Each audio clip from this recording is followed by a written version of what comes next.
Do you know what the most profitable cabin is inside of an airplane? I mean, it depends on how you define it, right? Because this is the whole point, and what I think is pretty groundbreaking for this. Because I would have always said first, because on a per seat basis, you would see that you have 12 seats, that's X. But like if you're talking about percentages, that's one thing. If you're talking about dollars, you're looking at Yeah. bulk. So So I would so so imagine the percentage. comfort section is Your premium economy, your comfort section is your most profitable exactly. cabin on a plane.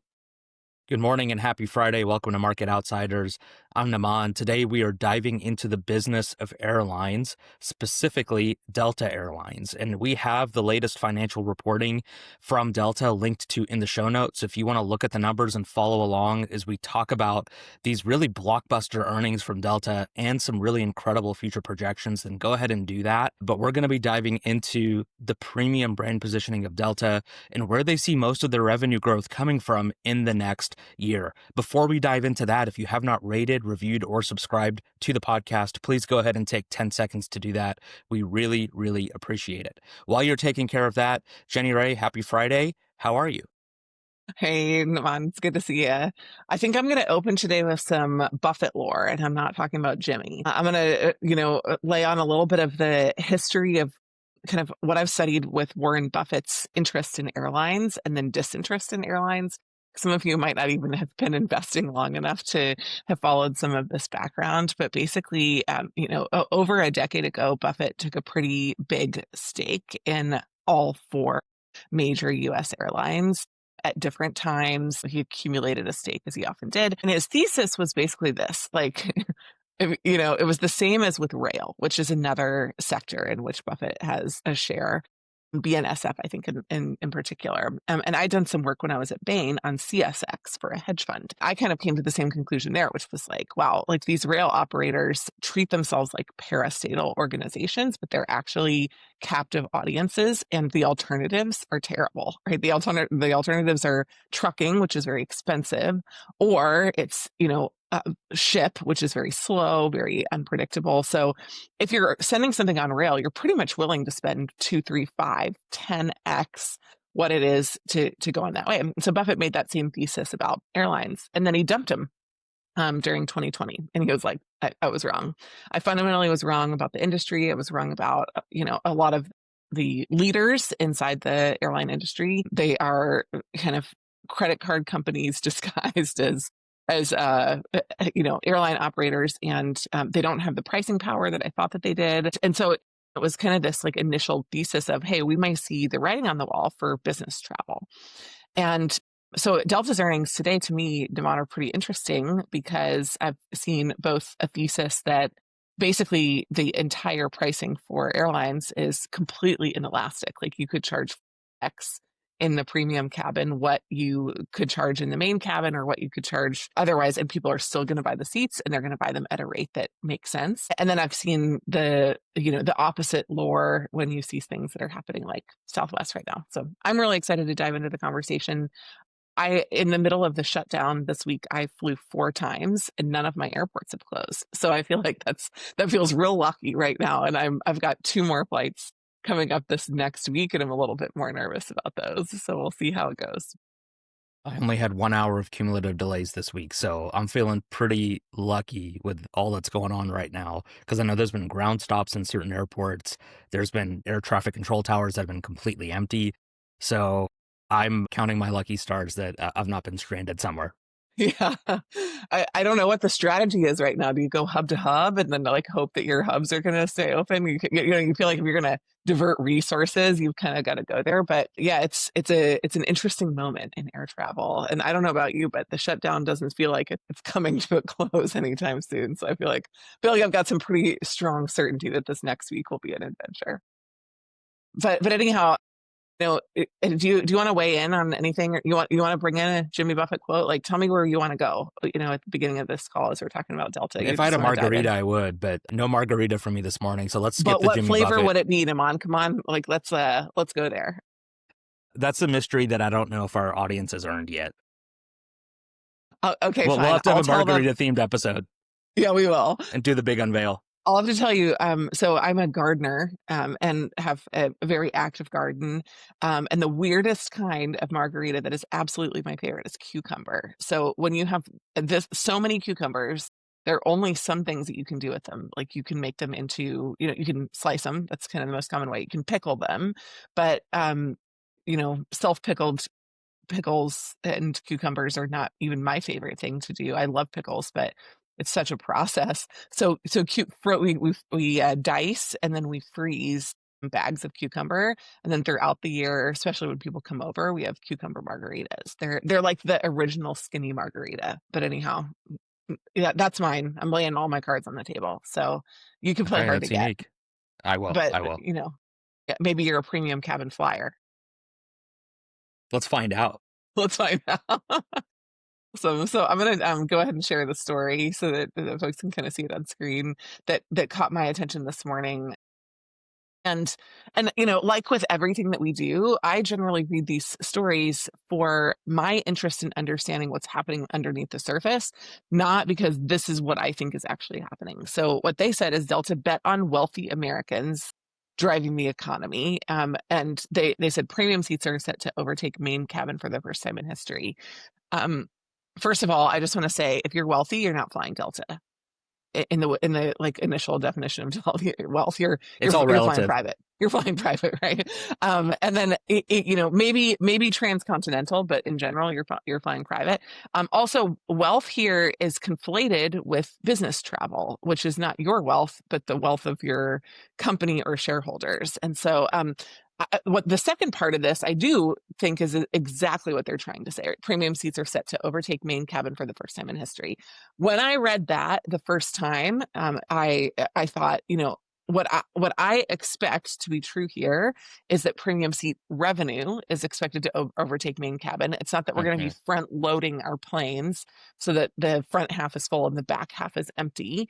And so this is probably not volume sold. This is probably by total revenue. But Namaan, what do you think about this title? Any questions that you would have reading this title before we dive into the details of the article? Well, my first instinct was yours, is like how fortune is defining wealthy is not how fortune used to define wealthy. So that was instinct number one. And honestly, my second instinct was, to be quite frank with you, yeah, like no shit. Like, when did have the wealthy like not driven the economy? Like, I see so many articles these days about like, hey, like the wealthy We're spending is keeping the economy Scottish. afloat. Yeah, or like, you know what? Like, lower income Americans are struggling. It's like, yeah, isn't that the definition of being lower income? That you're like living paycheck to paycheck. Isn't like, if you're wealthy, like, aren't you spending money all the time? Like, I don't see how this is some like insight that's unique to our time. And like, I see it packaged as an insight now. It's like, this is like a snapshot into the economy. And I'm like, either like you're lazy, or like you just haven't been paying attention for the last like 50 years, because like if you're wealthy, you spend money. Like, I don't see how that's an insight.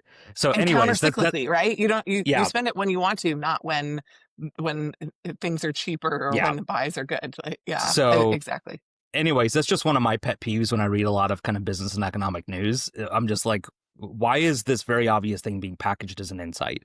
But beyond that, like, pet peeve, what really struck me was the fact that, okay, your premium cabin here, and I'm assuming that like, they're, when they say premium seats, they're really talking about premium economy. Like, I'm not sure about that. Like, are you talking about Hmm. premium economy, or are you talking It's a about good premium, first question. right, plus business plus first? Like, what the heck does that even mean? And then like, okay, once we've defined what premium actually means, then I can start to figure out how big of a deal this is. But like, if you're just talking about premium economy, I'm like, okay, great. Like, that's maybe a quarter of the size of the main cabin. And if you're deriving more revenue from that small sliver of your cabin than from all of Coach, that's meaningful. And that actually does tell me something about your, not only your business strategy, but what your business is going to look like moving forward. So that's like my first real question here. My first real reaction is, how are we defining premium? Good. The other thing that I think is really important to note here is that, like one of the shifts for this, and one of the reasons that I think Delta is being rewarded in markets today, is not just toward higher priced seats. This is not only a revenue play. This is absolutely a margin play, and basically three very high margin aspects of the drivers of the way that airlines operate in the modern era is number one, premium seats. seats where you charge twice as much or 40% more for fundamentally a similar package. You might hand out one more, alcoholic beverage, or you might hand out some premium snacks. You might include a free bag, which doesn't really have a big cost to you, but like the direct cost of serving those seats is actually the perks are not cost centers for your business. The second one is bags. So baggage fees, not a huge cost center for those are fixed cost centers for the businesses. So they have the same number of baggage handlers on a flight, whether you have to have, 50 bags or 200 bags. And so there's a little bit of a time function, but it's just not a big cost increment. And then the third is credit card usage. And what they don't do very effectively in this article is make any tie between credit card usage and premium seat purchases. They also don't outline the upgrade pathways that people might choose. And those are important to note, especially on international flights, because sometimes you have to actually book into a certain cabin in order to be upgraded into another cabin. And that's one of the drivers of these premium seat purchases. But Namaan, to your point, I think that what they're defining here as premium seat is anything outside of main cabin. So that includes in Delta, the Delta Comfort, the Delta First or Delta One cabins, as well as there's like a premium select, and on their international flights there are other kind of buffer cabins that are at the higher level as well. Yeah. Quick fun fact for you, and let me phrase this as a question. Do you know what the most profitable cabin is inside of an airplane? I mean, it depends on how you define it, right? Because this is the whole point, and what I think is pretty groundbreaking for this, because I would have always said first, because on a per seat basis, you would see that you have 12 seats, that's X. But like if you're talking about percentages, that's one thing. If you're talking about dollars, you're looking at bulk. So I would imagine the comfort section is your premium economy, your comfort section is your most profitable cabin on a plane. Yeah. And it's exactly for the reason you mentioned is you actually have less complimentary upgrades going to that cabin, number one. So more of the seats are revenue seats. And then number two, your cost of serving those customers compared to your cost of serving coach is like, there's almost no delta, no pun intended. There's almost no delta between your cost serving premium economy versus serving kind of regular coach. And yet those folks are spending 40, 50% more on the ticket. And that's why you're starting to see, if you pay attention to the aviation industry, as these airlines retrofit their airplanes, what they're doing is they're stripping out coach seats and they're making the premium economy sections bigger. They're not making first class bigger. They're not making business class bigger on the international airlines. They're making premium economy bigger. And that is because that is like the highest kind of margin cabin on the plane. And so if you notice that as you start like kind of flying on newer airplanes, that's the reason why. Do your projects ever drag? Budgets creep? Deadlines slip? Or worse, do you deliver something that meets the spec, but no one's happy with how it got done? If that sounds familiar, it's time for Management Consulted's project management training. Our program brings consulting level rigor. These are the same tools and approaches that top consulting firms use in a format you can deploy across your team now. You'll learn how to build battle-tested project plans, anticipate and manage risk, align stakeholders early so surprises are minimized, track progress transparently, and hit those milestones without burning out resources. Each training includes tailored project templates, real case studies, and live feedback. No fluff, all impact. If you lead teams, work cross-functionally, or just want fewer late nights chasing deliverables, this is for you.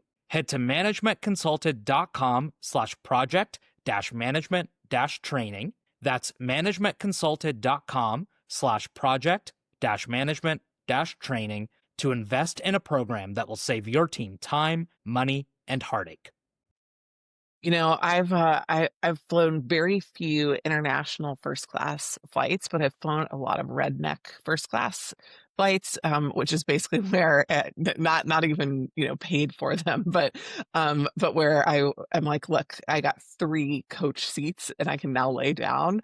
But there is a calculus on these international flights when you look at it and you're like, wow, a coach seat is $1,500. I could literally buy 3 of them, and that would be half the price of a first class seat. I don't have the luxury, but I do have the spend savings There are some really interesting like math calculations. If you assume that people are rational, which I think what you're seeing in this article is not necessarily true and important for inelastic markets, right?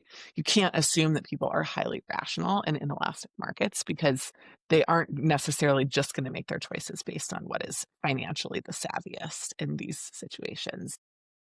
So here's the kind of the lead, right? Delta just announced a robust set of financial results for Q3 2025, record revenue, despite actually travel numbers being down in the US, beating consensus forecasts for earnings, driven largely by continued strength in premium and corporate travel demand.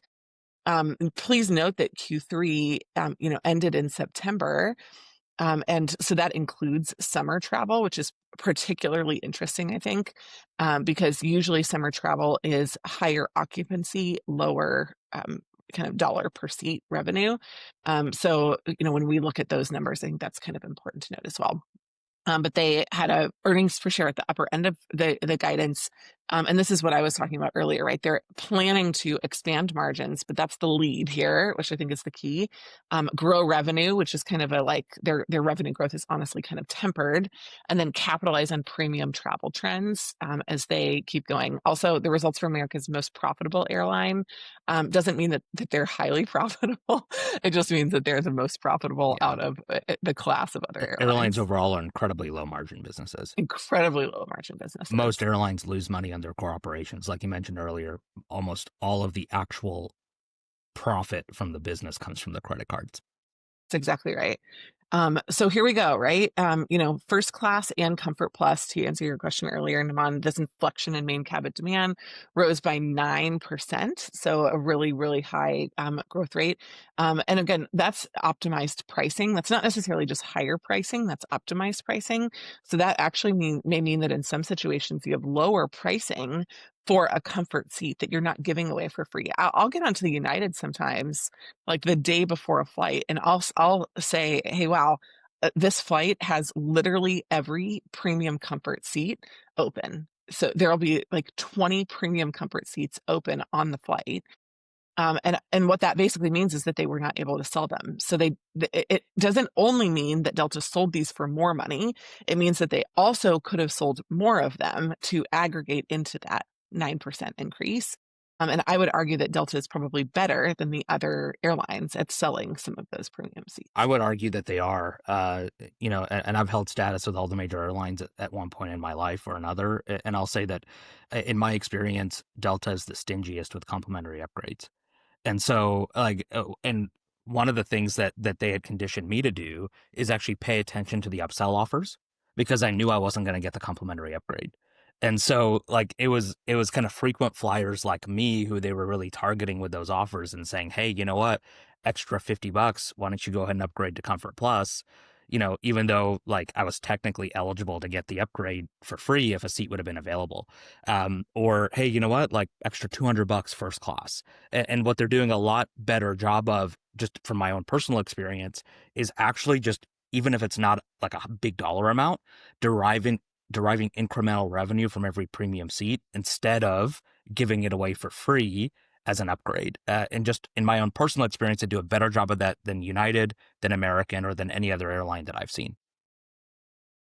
This is interesting in the backdrop of what's happening at Southwest Airlines right now. If you haven't been studying what Elliott Capital Management is doing at Southwest, it's very interesting at the moment. But basically, they are following the trifecta of the honeypots that I was talking about earlier. Right, one is bag revenues, two is premium seats, so that they're moving in Q1 2026 to assigned seating, which will include premium seat sales.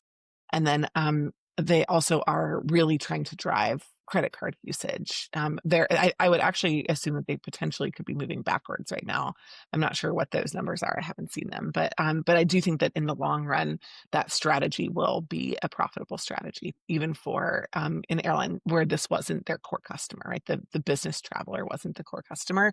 But I think that their bet is that the business traveler wasn't their core customer because they didn't have a business product. And so if you put a business product on the plane, then you will potentially, for people who are trying to go somewhere direct, which is one of the kind of, business holy grails, you might be willing to fly Southwest in a way that you wouldn't I have was gonna before. say, with their route network, I think it's like a worthwhile bet. Mm. I mean, there are definitely times when Southwest for me is absolutely the most appropriate direct Hmm. flight. And I cringe a little bit every single time, even though I'm a premium card holder. I have a companion status, so one of my kids flies free with me. But every time I think about the experience on plane, and I'm like, oh man, this is going to be a little bit rough. One of the things that Delta doesn't mention here, which I would assume is probably one of the core drivers of these seat sales, is its high-speed internet access. That's another thing that kind of you can see that something's happening and you can make an assumption, like the headline said, that like wealthy Americans are still traveling and happy to pay more for the seat. I think that part of the question is why would you be happy to pay more on Delta if you're not happy to pay more somewhere else? Well, earlier this year, United attempted to roll out a Starlink focused high-speed internet access across all of their planes. And so far, I've flown on 0 that have had this access. I will absolutely make a choice not just to buy Delta, but also when I'm on Delta to fly comfortably. I actually have never cared about paying for internet. If I need to work on a flight and I have to pay for it, I would always pay the $8 or $12 or whatever it was. But the fact that I can actually work on Delta because the internet is fast, is a absolute game changer for me. So when I'm choosing a transcontinental flight, I look first to a Delta seat.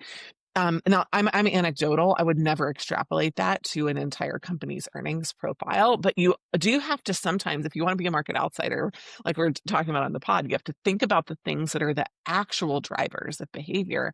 And I think Delta's bet on fast, free Wi-Fi has absolutely paid off, and no other airline has been able to even come close to beginning a rollout to match that. And I wonder if there is better competition in the premium segment around that piece of this, if their thesis is that corporate travelers matter, right? The ability to stay connected and get stuff done on the flight will also matter for business Well, I'll travelers. just add another anecdote. I think the same way. Like if I can be in the air for 4 hours and work and not be frustrated by like a dial-up style connection, like I'm absolutely going to do that. And like if that seat costs me $50 more than on United, well, like I'm going to be way more productive than like the $50 fare difference. And Correct. so that's absolutely like a part of the calculus for me as well. I will say that like Delta has to hope that that's not like the reason this advantage has been durable, because like that advantage is going away. Like It should, right? But the it other will, right? airlines, Like yeah, United at will some finish the point, yeah. rollout. Southwest is doing the rollout. JetBlue is doing the rollout. Like they will catch up in probably the next year or two. And so I think they've had this head start, and one of their goals is to ensure that the customer experience broadly is so positive that there's no reason for some of these travelers to look elsewhere. And I think that goes beyond the internet. But I will say, I think at least for people like you and me, the internet was a great hook to kind of get us to look at Delta first and start to maybe choose Delta, in what's honestly a pretty commoditized market. Mm-hmm. Namaan, can you talk a little bit about your unbundling? So true confessions, I hold status on 3 of the 4 majors. So United, Delta, and Southwest. I have credit cards on all 3 of them. I have never had a need to. There have been very few places where I've needed to fly American, or it's been a better product for me. So I've never kind of even like added that to the portfolio. I think I've flown American like once a year, maybe, for the past probably decade, when there was a flight like from Dallas to DC or something very specifically that I kind of like couldn't get, or it was at a time when I needed to go somewhere. But I have been kind of in that like premium status chase for some time. I know that you unbundled from it and now make decisions around different metrics.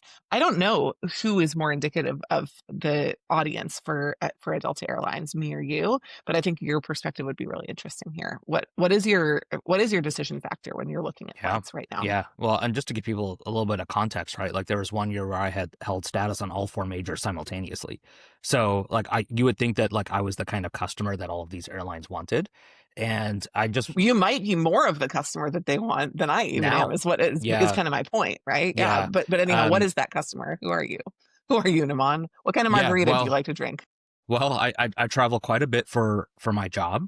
I also, my family does quite a bit of kind of personal travel as well. It's something that we love to do, and I used to make decisions on kind of who we would fly just based on status, right? Who's going to treat me the best? Where am I going to kind of like level up to the next tier? And I just decided probably 2 or 3 years ago that like the perks of status weren't what they used to be. And I was spending, you know, this is combining personal and corporate spend, but you're spending like, I don't know, almost 10 grand a year for an airline. And what are you getting for it? Like, yes, I'm getting from point A to point B, but there's a lot of other places that could get me from point A to point B. And like, And how, you're like bronze status, like 19th on the wait, or I'm on the like, wait list for an even if upgrade, I'm or not low tier status, it's like, wait, like this upgrade list is 60 people long, and even with my status, I'm number 22 on the upgrade list, right? Like, and the lounges are always overcrowded. So like the perks that I cared about is like, wait, like how's my loyalty being rewarded? It's not. And so I just decided I was going to become an airline free agent, and if there's other people like me, we might be a part of this story, because what I decided was that if I like just ended up paying cash for like Comfort Plus or Economy Plus tickets, I would get pretty much the same experience I was getting when I had status, and I'd end up spending less. Because then I would be able to shop around and say, okay, on this particular route, who has the best pricing in that Economy Plus cabin? And who gets me to my city with the least amount of friction at the schedule that's best for me? And so I still get like 90% of the experience. And in a year, I ended up spending less money than if I'd spent all that money with one airline. And so it just felt like the right move for me. I haven't deviated from that. And so like I've accidentally earned status on airlines because like I just fly so much it happens, but it's not an intentional chase that I'm on. And I'm sure that there are others out there like me who are just like, you know what? Like my company will pay for Economy Plus, I'll pay for Economy Plus, and in the long run, we'll still both end up better off than if I was just flying United or just flying Delta. And I think you're exactly right. I think that one of the things that this story doesn't mention isn't just like the stuff is the same, the perks are the same, and everybody's willing to spend more for them because they have more money in the bank. That's kind of the story that they wrote here. But it's that actually like the premium experience is worth something, and it was more competitive to get it for free. Right. And so I think like the difference that you're mentioning here is that the premium experience is actually differentiated enough to the point where you think you feel like you can work because you have more space. You maybe have a premium boarding position and a tighter connection, so you feel like it's important for you to make your next flight. And the uncertainty of not being able to do that is not worth it from a business calculation, right?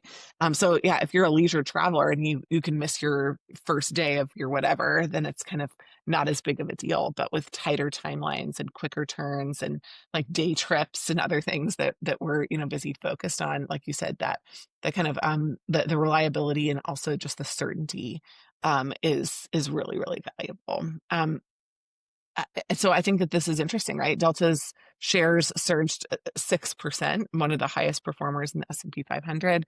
The airline sector, because we talked about this being a commoditized industry, basically if Delta's able to do this, the assumption is if everybody gets their head out of the freaking sand, everybody's going to be able to do this too. This is good from a margin perspective for every airline because all of these seats are higher margin than the main cabin seats ever were. The other thing that they don't talk about that I think is very interesting, and then I want to talk about this last piece here, this doubling down on premium. They don't talk about the addition of the basic economy fare, which is one of the things that I've been very interested to watch on Southwest. Um, there's an anchoring in a lower fare class that I have never bought on Southwest, right? Because Really? You haven't? yeah, I like one of my rules in flying, just like never fly Spirit Airlines, is never buy basic economy. And I change my travel plans on one side or the other of my trip enough that it is not worth it for me.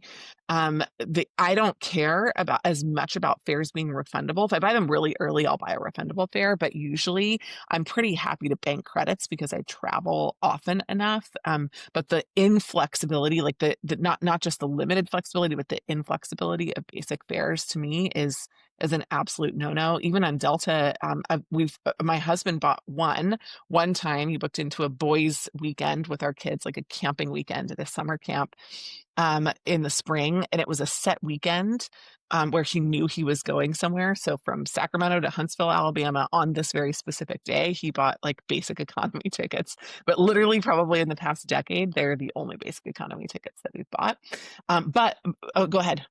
No, I was Go just ahead. gonna say I think Southwest has done a poor job of actually making their basic fare like bad enough.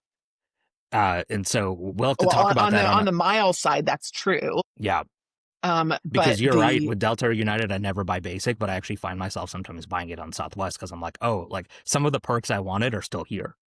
yeah, But it's the flexibility that's the big thing. Like I changed my flight 4 times on Monday, so like you cannot do that with the basic fare, and I would probably edge cases. But yeah, I think your point is well taken. It's like these airlines are doing a better job of like uh almost like sub-segmenting customers, and then correct. like if your default is like, hey, you don't get any of these perks, it makes like the upsell look more attractive. Correct. And the distance between that upsell feels further, which I think potentially is also creating like an incremental perception bias that is different for those premium numbers. Like so much of this is psychological and not practical, which is really important to understand. Anyhow, I think this is really interesting, right?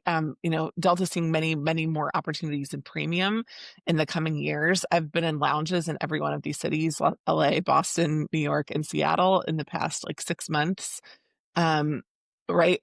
There's a considerable amount of premium in those segments. So one of the focus areas for Delta has been in actually growing its share in markets where premium is a higher area. Like New York, I think is a very interesting focus area for Delta because United's owned Newark.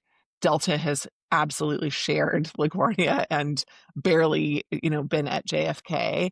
But the LaGuardia expansion, Delta really invested in an expansion in their lounges and in the gate numbers at LaGuardia. So I think that's a very interesting focus area. LA, I don't know if I've seen changes there, but in Seattle they've always been a hub.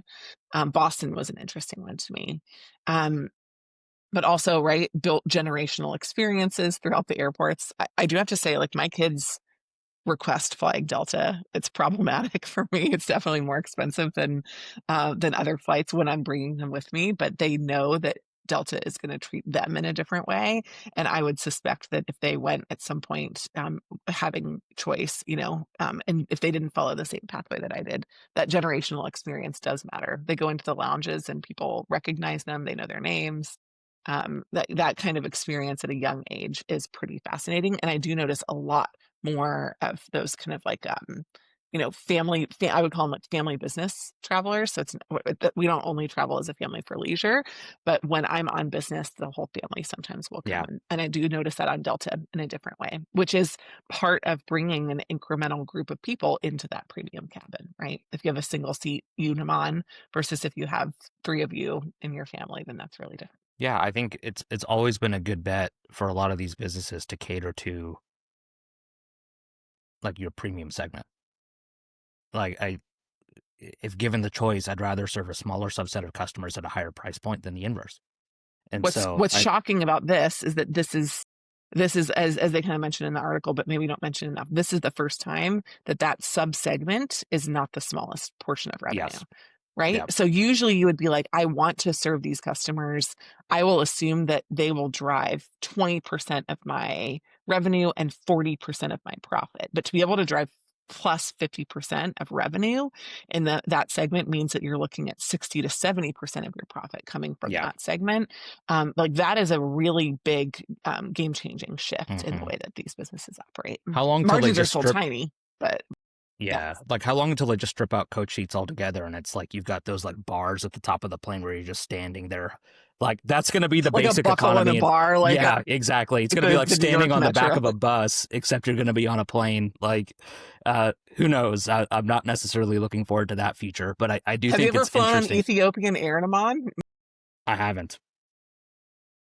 I haven't. There are definitely like budget airline carriers. I don't know. I don't think today you could actually pull this off, but definitely like when I traveled around the world 20 years ago, there were places that were not far off from that. I was gonna Seats, say the I've been seats on didn't recline. It was basically like a bench seat with some buckles. You were kind of like, look, they were just like, look, if we go down, let's just not pretend that you're going to be I have been fine. on some budget airlines in East Asia where I was like, just based on the signage that's on this plane, like I feel like it's a 50-year-old plane, and I just like don't know how many more hours this thing has left in the air, you know? Exactly. Yeah. Well, if you are interested in kind of what Delta is doing, the last comment that I'll make is that I actually watched their entire annual like presentation in Vegas. They have it on the airline thing, and so instead of watching a movie on my last Delta flight, I watched Ed Bastian's total presentation on like what they're doing for Delta. It was a complete business waste of time, so I can extrapolate absolutely nothing from it. I thought it would be pretty interesting. It was about a few edge case investments that they're making and things like self driving, little like mini helicopters that'll pick you up from your house and take you directly to a Delta terminal. The thesis was the same, that they're investing in premium experiences. There wasn't anything in there that was kind of like, we're making bag tagging easier for all of you who have 16-hour waits when you get to the airport. But overall, I really was hoping to extract more from that. I got more from this one article than I did from that, and I hope that you got a lot from this conversation too.